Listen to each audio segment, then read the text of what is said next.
믿음과 그리고 공덕, 그리고 그 공덕의 결과로서의 복에 대해서 이런 개송이 있습니다.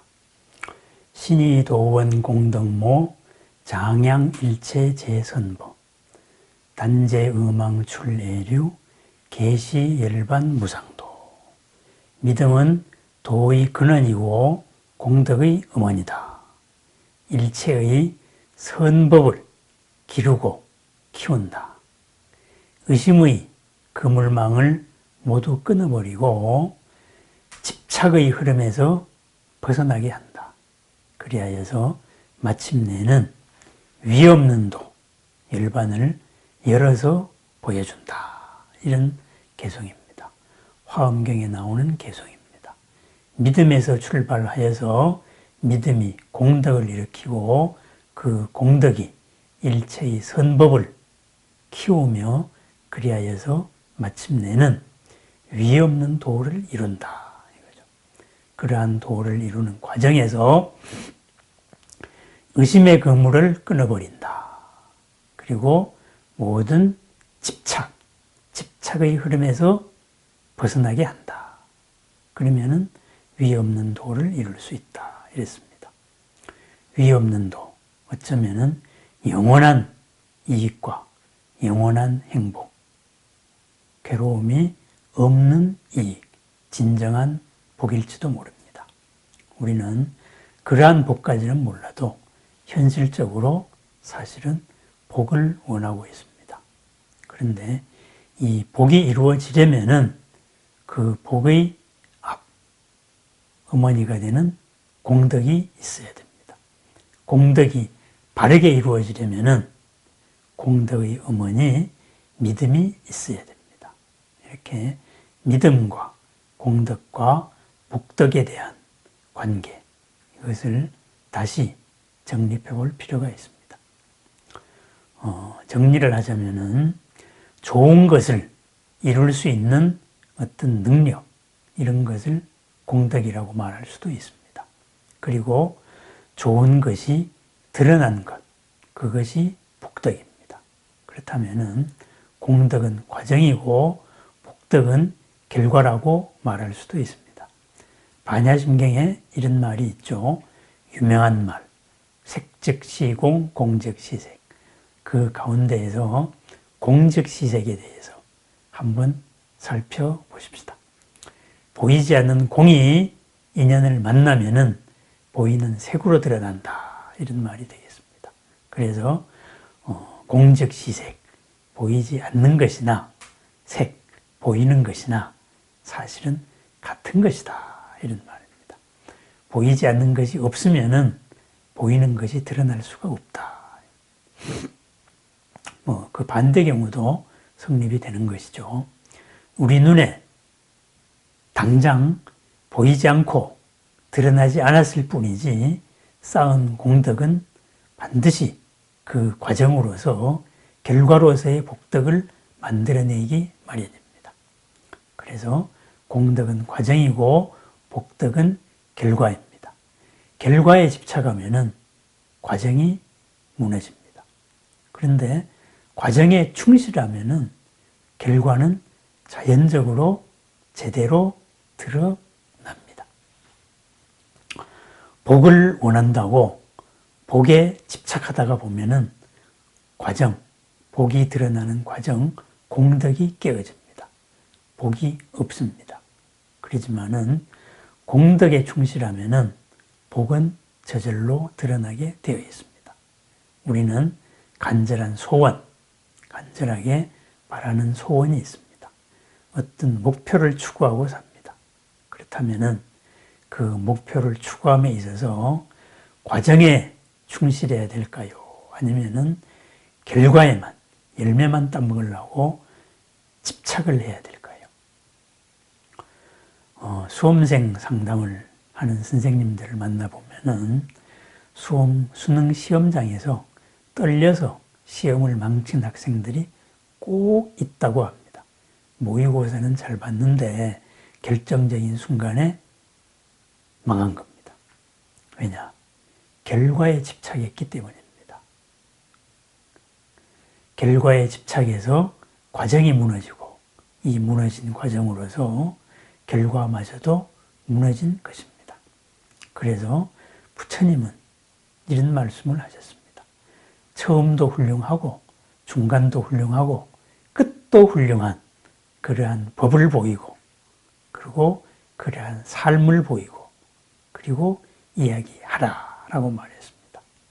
믿음도 공덕도 복덕도 완전한 삶을 이야기하고 보여라 이런 말입니다. 금강경에서는 또 무주상보시에 대한 말씀을 하십니다. 무주상보시의 공덕은 한량이 없다 이렇게 말합니다. 무주상, 조건에 머무르지 않는 것, 조건을 달지 않는 보시, 티를 내지 않고 하는 보시, 그러한 보시를 하라고 하십니다. 티를 내지 않는 보시, 조건을 달지 않는 보시가 가져오는 공덕은 가히 짐작할 수 없다. 뭐 이런 이야기입니다. 공덕이 언제, 어디서, 어떤 옷을 입고 복덕으로 드러날지 아무도 예측할 수 없습니다. 거기에 조건 없는 공덕이라면, 무주상보시라면 무슨 옷을 입고 어떻게 나올지 우리가 어떻게 합니까? 전에 읽은 책에 이런 내용이 있었습니다. 어떤 교수가 집 앞에 공원을 항상 일정 시간에 산책을 했다고 합니다. 그런데 어느 날 남루한 차림의 참 외로운 노인을 만났다고 합니다. 그 노인이 참 안쓰러워서 따뜻하게 말벗이 되어 주었다고 합니다. 그렇게 해서 때가 되면은 항상 그 노인을 만나고 그렇게 해서 따뜻한 말벗이 되어 주었습니다. 그런데 어느 날 그 노인이 보이지 않았습니다. 어떻게 되었을까? 참 궁금했겠죠. 그 노인이 왜 안 나올까? 무슨 일이 있는 건 아닐까? 걱정도 했다고 합니다. 그런데 몇 달 뒤에 어떤 사람이 찾아왔습니다. 자신이 변호사라고 말했습니다. 당신 앞으로 이러이러한 회사의 이만큼의 양의 주식이 유언장에 주라고 쓰여져 있다. 그런데 당신 찾느라고 정말 애먹었다. 이러면서 서명을 해라. 이렇게 했습니다. 그 유언장을 보니까 자기가 맞았습니다. 그런데 그 주식의 가치가 참 어마어마했다고 합니다. 가치도 크기도 어마어마했다고 합니다. 그래서 그 교수는 평소에 자기가 하고 싶었던 그리고 여러 사람의 도움이 될 수 있는 그 일을 하기 위한 재단을 만들었다고 합니다. 오늘날까지도 그 재단이 훌륭하게 유지되고 있다. 이런 얘기를 들은 적이 있습니다. 외로운 노인에게 아무런 말벗이 되어 주었습니다. 따뜻한 마음이라는 공덕입니다. 그 공덕이 그 노인을 감동시켰습니다. 그 감동, 그것이 엄청난 그 재단이 만들어지는 재단의 탄생으로 되돌아왔습니다. 어떻게 누가 상상이나 했겠습니까? 바로 조건 없는 보시, 티를 내지 않는 보시이기 때문입니다. 무주상 보시이기 때문에 그랬습니다. 무주상 보시가 무주상 보시라는 공덕이 옷을 입고 찾아온 겁니다. 인연의 이치로 보면은 하나의 인이 연을 찾아서 결과로 드러난 것입니다. 공덕은 반드시 복덕으로 드러납니다. 인과의 이치가 그랬습니다. 씨는 환경을 만나면은 열매를 맺기 때문입니다. 간절한 소원을 이루기 위해서 우리는 부처님께 또는 보살님께 기도를 합니다. 공덕을 바라는 기도를 해야 될까요? 아니면은 결과에 집착하는 이런 기도를 해야 될까요? 그 교수가 그 남루했던 노인을 감동시켰던 것과 마찬가지로 우리 또한 부처님이나 보살님들을 감동시켜야 될 겁니다. 그런데 문제는 부처님도 보살님도 그 생각 수준이나 능력이 우리보다도 엄청나게 뛰어나고 더 넓고 큰 존재들입니다. 그분들을 어떻게 우리가 감동을 시키겠습니까?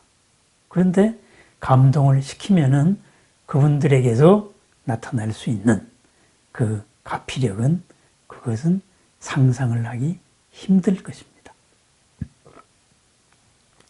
우리는 그렇게 부처님을 감동시키면은 우리가 원하는 복덕이 우리가 생각한 이상으로 되돌아올 수 있습니다. 어떻게 해야 되겠습니까? 무주상으로 해야 됩니다. 조건 없이 해야 됩니다. 무엇을 해야 될까요? 부처님께서, 보살님께서 원하는 방식으로 해야 됩니다. 부처님이 감동할 수 있게 부처님이 좋아하는 그러한 기도를 해야 됩니다. 부처님께서 무엇을 좋아하시겠습니까? 우리가 부처님같이 되는 것을 좋아합니다. 우리가 부처님같이 되는데 그것을 가로막고 있는 장애, 그것을 없애달라고 해라. 그러면은 없애주시는 겁니다. 기꺼이 해주십니다. 내가 할 일이 바로 부처님의 일이 됩니다. 우리의 모든 소원, 바로 눈앞에 보이는 복입니다. 이 복이 어떠한 공덕으로 이루어질 수 있을까? 그리고 이 공덕이 이루어지려면은 우리는 어떠한 믿음을 가지고 의심의 그물망에 갇히지 않고 그리고 현재의 생각의 집착에서 벗어나서 그 공덕을 이루어서 복덕을 원만하게 할 수 있을까? 이 생각을 해야 됩니다. 부처님이 보시기에 우리는 우리의 본래 모습은 무량 공덕장입니다. 한량 없는 공덕의 모습을 다 가지고 있습니다. 열반, 불성, 진여입니다. 열반이란 무엇입니까? 본내가 없는 겁니다. 본내의 불이 꺼진 겁니다. 본내가 무엇입니까? 모든 잘못된 생각 습관, 생각 경향, 잘못된 생각 틀, 뒤집어진 생각들입니다. 반야심경식으로는 전도몽상이죠. 그러한 것을 벗어나면은 바로 본내가 없는, 한계가 없는 세계가 있다. 그것이 열반이다. 그것이 모든 공덕이 무한히 있는 것이다.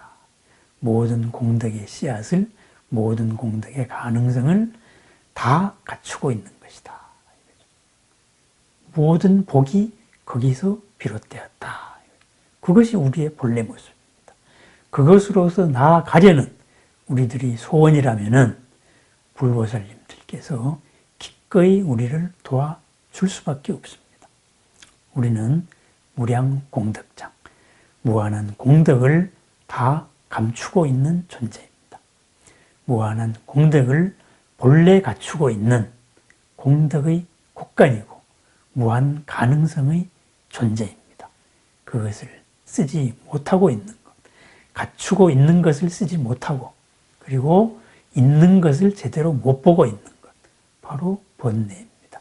바꾸어 말하면 우리들의 지난 업의 장애입니다. 지난 업이 장애를 일으키고 있습니다. 지난 업들의 즉 생각 습관이나 생각 방식이나 생각 경향이나 이런 관성들이 습관적으로 그것을 가로막고 또 습관적으로 가로막은 결과 믿지 않고 있습니다. 그래서 있는 그대로를 못 봅니다. 그것을 박지 않다. 밝음이 없다. 밝음이 아니다. 그래서 무명이라고 말합니다. 이 무명을 헤쳐서 처음도 훌륭하고 중간도 훌륭하고 끝도 훌륭한 이러한 과정을 하나하나 밟아서 마침내는 그 공덕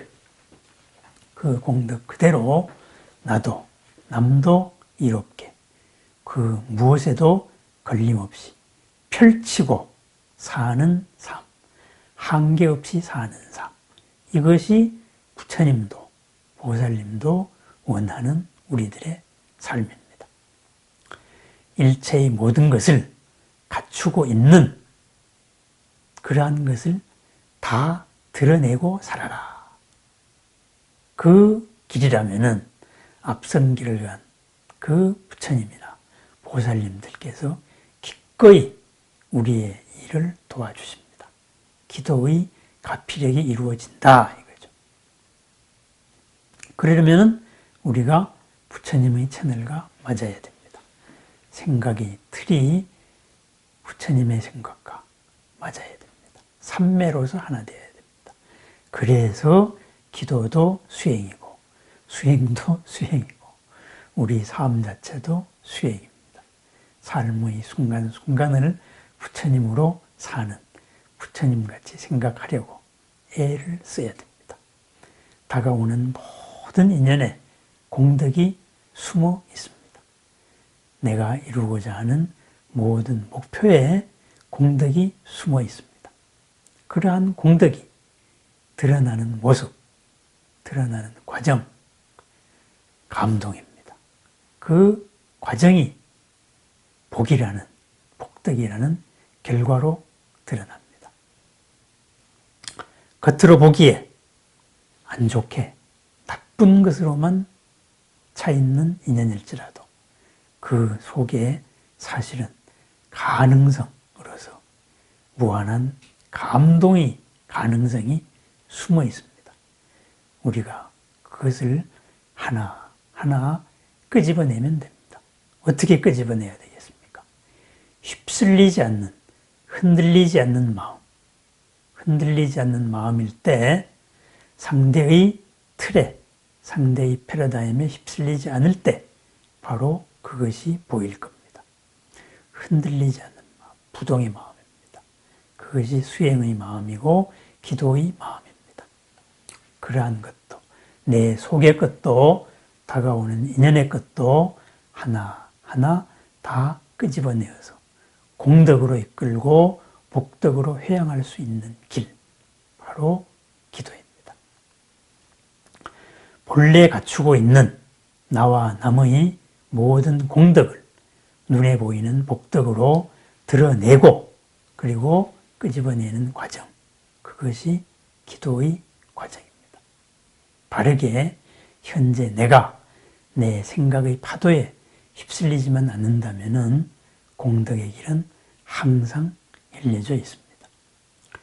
결과를 원하지만은 과정에 더 충실하면은 원했던 결과보다 더 큰 결과를 얻을 수 있습니다. 왜? 불보살님들과 더불어 함께하는 가피력이 보태지는 그런 처음도 중간도 끝도 훌륭한 길입니다. 바른 기도로 빠른 성취의 삶을 살고자 합니다. 그러려면은 우리는 결과의 집착보다도 이 결과의 인연은 무엇으로 되어 있는가? 복의 인연은 어디서 왔는가? 공덕에서 왔다. 이 공덕의 길을 뚜벅뚜벅 걸어가는 것, 의심의 그물을 끊는 것, 모든 어제와 같은 어제의 생각 방식에 대한 집착을 끊는 것, 바로 믿음입니다. 또 내 스스로도 남에게도 무한 공덕의 가능성이 있다.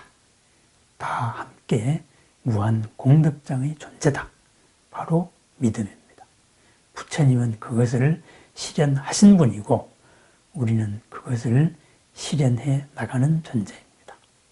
공덕의 길을 걷는 하루를 축원합니다.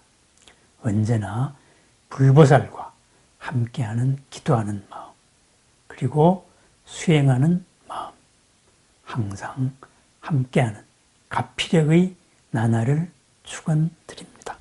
네, 감사합니다.